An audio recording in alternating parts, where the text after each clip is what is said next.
আর এখানে কিছু কিছু জন ব্যক্তিরা এসছে যাদের একদম কাছাকাছি বাড়ি, তারা এসছে। দূরে যাদের বাড়ি আছে গাড়ির জন্য আসতে পারেনি।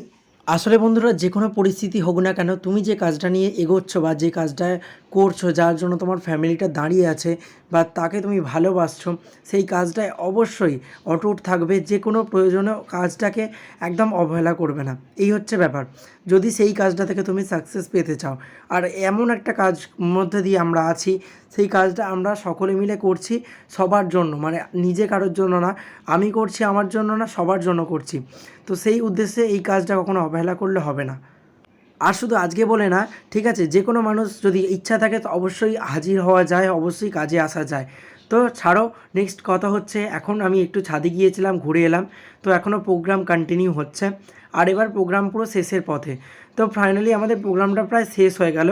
এবার সকলের সাথে কথাবার্তা, কিছু পার্সোনাল ব্যাপার এবং সকলকে ডাক্তারবাবুর কিছু পরামর্শ